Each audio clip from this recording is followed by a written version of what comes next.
নমস্কাৰ প্ৰিয় বন্ধু-বান্ধৱীসকল, পুনৰ আন এটা ভিডিঅ'লৈ আপোনালোক সকলোকে স্বাগতম জনাইছো। আজি আমি এটা বিশেষ কথা আলোচনা কৰিম, যিটো অতি গুৰুত্বপূৰ্ণ।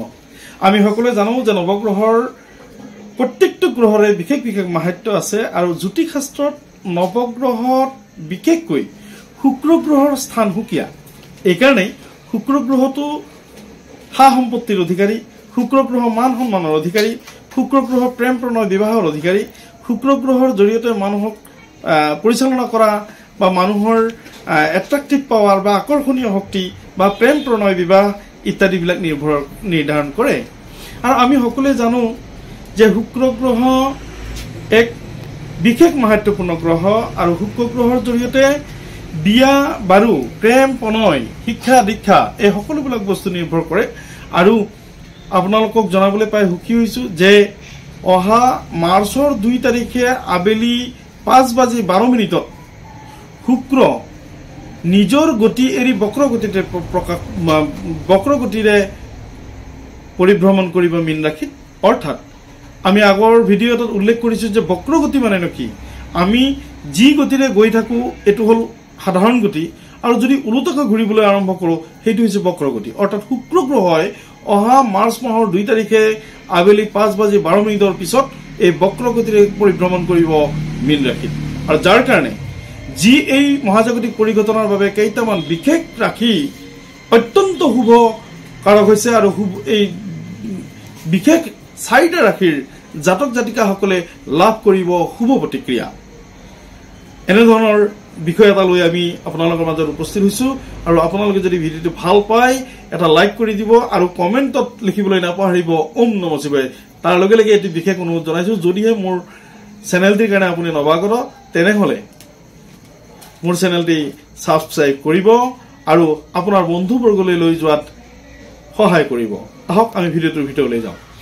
অৰ্থাৎ নৱগ্ৰহৰ এক অন্যতম গ্ৰহ হৈছে শুক্ৰ গ্ৰহ। শুক্ৰ গ্ৰহৰ অৰ্থাৎ বৃষ ৰাশি আৰু তুলা ৰাশিৰ অধিপতি গ্ৰহ হৈছে শুক্ৰ। আৰু শুক্ৰ গ্ৰহ সাধাৰণতে সাংস্কৃতিক দিশৰ লগত জড়িত হৈ থাকে। শুক্ৰ গ্ৰহ সাধাৰণতে চিকিৎসা শাস্ত্ৰৰ লগত জড়িত হৈ থাকে। শুক্ৰ গ্ৰহ সাধাৰণতে আইন আদালত মোকৰ্দমা তৰ্কশাস্ত্ৰ তৰ্ক বিশাৰদ এনেধৰণৰ বিষয়বস্তুবোৰ লগত জড়িত হৈ থাকে। আৰু বিশেষকৈ সাংস্কৃতিক ক্ষেত্ৰখনৰ লগত শুক্ৰ গ্ৰহ জড়িত হৈ থাকে।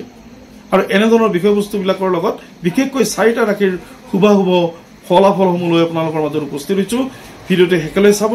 জানক আমি এই সৌভাগ্যশালী 4টা ৰাশিৰ ভিতৰত অন্যতম ৰাশি হৈছে মেঘ ৰাশি। মেঘ ৰাশিৰ জাতক জাতিকাসকলে অহা 2 মাৰ্চৰ পৰা তেওঁলোকে এক নতুন জীৱন লাভ কৰিবলৈ সক্ষম হ'ব। আৰু বিশেষকৈ যিসকল লোক সাংস্কৃতিকভাৱে জড়িত, যিসকল লোক সামাজিকভাৱে জড়িত, তেওঁলোকসকলে এক বিশেষ মান সন্মানৰ অধিকাৰী হ'ব। আৰু মেঘ ৰাশিৰ জাতক জাতিকাসকলে বিশেষকৈ দ্বাদশত অৱস্থিত হোৱা শুক্ৰ গ্ৰহৰ কাৰণে তেওঁলোকে সামাজিক সন্মান পাব। তেওঁলোকে অভাৱনীয়ভাৱে অনাকাংক্ষিত ধন লাভ কৰিব। তেওঁলোকে লটাৰী যোগে ধন লাভ কৰিব পাৰে। তেওঁলোকৰ সা সন্মান বাঢ়িব। ছাত্ৰ ছাত্ৰীসকলৰ ক্ষেত্ৰত অত্যন্ত সুন্দৰ। যিসকল ছাত্ৰ ছাত্ৰী অংক বিষয়ক, যিসকল ছাত্ৰ ছাত্ৰী বিজ্ঞান বিষয়ক ছাত্ৰ ছাত্ৰী, সেইসকলে অত্যন্ত পাৰদৰ্শিতা দেখুৱাবলৈ বা প্ৰদৰ্শন কৰিবলৈ সক্ষম হ'ব। আৰু তেওঁলোকৰ সেল্ফ কনফিডেন্স বাঢ়িব, আত্মবিশ্বাস বাঢ়িব। প্ৰতিটো কামেই তেওঁলোকে পৰিকল্পিতভাৱে কৰিবৰ কাৰণে প্ৰস্তুতি কৰিব পাৰিব। আৰু তেওঁলোকৰ পৰিকল্পনা অনুযায়ী কাম কৰিলে তেওঁলোকে সকলো কামতেই তেওঁলোকে সাফল্যমণ্ডিত হ'ব। আমি দ্বিতীয় ভাগ্যশালী ৰাশিটোলৈ আহিছো। দ্বিতীয় ভাগ্যশালী ৰাশিটো হৈছে তুলা ৰাশি। আমি সকলোৱে জানো তুলা ৰাশিৰ অধিপতি গ্ৰহ শুক্ৰ, আৰু শুক্ৰৰ বক্ৰীগতিৰ এই পৰিৱৰ্তনে শুক্ৰ তুলা ৰাশিৰ জাতক জাতিকাসকলৰ জীৱনলৈ আহিব অনাবিল সুখ, অনাবিল সমৃদ্ধি। তেওঁলোকে অগাধ সম্পত্তিৰ অধিকাৰী হ'ব। আৰু শুক্ৰ শুভকাৰকতা তুলা ৰাশিৰ জাতক জাতিকাসকলে বিশেষকৈ চাকৰি প্ৰাৰ্থীসকলে চাকৰি লাভ কৰিব। শিক্ষকতাৰ চাকৰি, চিকিৎসা বিভাগৰ চাকৰি, পানীৰ লগত জড়িত হৈ থকা চাকৰি, ছ'চিয়েল ৱেলফেয়াৰৰ চাকৰি, এই ধৰণৰ চাকৰি বিষয়বিলাকত তেওঁলোকে লাভ কৰিব সফলতা।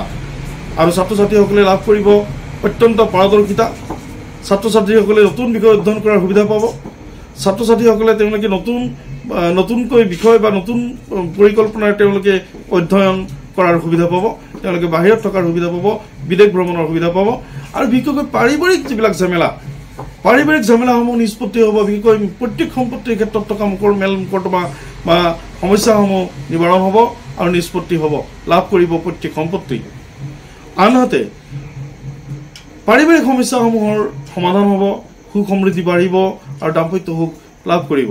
আমি তৃতীয় সৌভাগ্যশালী ৰাশিটো আমি নিৰ্ধাৰণ কৰা হৈছে ধনু ৰাশি।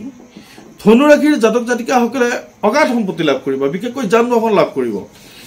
ধনু ৰাশিৰ অধিপতি গ্ৰহ বৃহস্পতি, আৰু বৃহস্পতিৰ ঘৰত শুক্ৰ গ্ৰহ বক্ৰী হোৱাৰ লগে লগে বৃহস্পতি আৰু শুক্ৰৰ যি শুভকাৰকতা, এই শুভকাৰকতাৰ প্ৰতিটো দিশতে প্ৰতিক্ৰিয়া লাভ কৰিব ধনু ৰাশিৰ জাতক জাতিকাসকলে। তেওঁলোকে বিদ্যাস্থান অত্যন্ত সুন্দৰ, বিদ্যাস্থান অত্যন্ত উন্নত। তেওঁলোকে বিদ্যাৰ্থীসকলে বিশেষকৈ নতুন শিক্ষা দীক্ষা বা নতুন পৰিকল্পনা তেওঁলোকে অধ্যৱসায় কৰিবলৈ সুবিধা পাব। ধনু ৰাশিৰ জাতক জাতিকাসকলে যিসকলে চাকৰি প্ৰাৰ্থী, তেওঁলোকে শিক্ষকতাৰ চাকৰি, তেওঁলোকে অন্যান্য বিভাগৰ চাকৰিত মুকৰল কৰি তেওঁলোকে সুফল পাব। ব্যৱসায়ীসকলে অত্যন্ত সুন্দৰ, তেওঁলোকৰ ধনাগম হ'ব। আৰু একেবাৰে শেষৰ সৌভাগ্যশালী ৰাশিটো হৈছে কুম্ভ ৰাশি। কুম্ভ ৰাশিৰ জাতক জাতিকাসকলে 2 মাৰ্চৰ পিছত তেওঁলোকে নিশ্চিতভাৱে তেওঁলোকে কৰ্মসংস্থান লাভ কৰিব। কুম্ভ ৰাশিৰ জাতক জাতিকাসকলে বিশেষকৈ তেওঁলোকে নেতৃত্ব পাৱাৰ বা নেতৃত্বৰ দক্ষতা, ৰাজনৈতিক বিষয়ৰ লগত জড়িত হৈ থকা জাতক জাতিকাসকলে নেতৃত্ব পাৱাৰ পাব বা নেতৃত্ব লোৱাৰ বা দক্ষতা তেওঁলোকে আহৰণ কৰিব। তেওঁলোকৰ সামাজিক স্থান উন্নত হ'ব, তেওঁলোকে মান সন্মান লাভ কৰিব। ব্যৱসায়ীসকলে নতুন ব্যৱসায় আৰম্ভ কৰিব পাৰিব, নতুন পৰিকল্পনা, অগাধ তেওঁলোকে ধনাগম তেওঁলোকৰ জীৱনলৈ হ'ব। বিদ্যাৰ্থীসকলৰ কাৰণে অত্যন্ত সুন্দৰ। যা নহওক, এই 4টা ৰাশিৰ জীৱনলৈ আহিব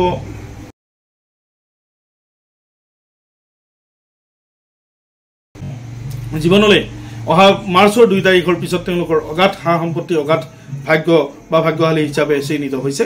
প্ৰিয় বন্ধু বান্ধৱীসকল, এনেধৰণৰ ভিডিঅ' এটা লৈ আপোনালোকৰ মাজত উপস্থিত হৈছিলোঁ। যদি ভিডিঅ'টো ভাল পায় এটা লাইক কৰিব আৰু কমেণ্টত লিখিবলৈ নাপাহৰিব। ওম নমঃ শিৱায়। ধন্যবাদ।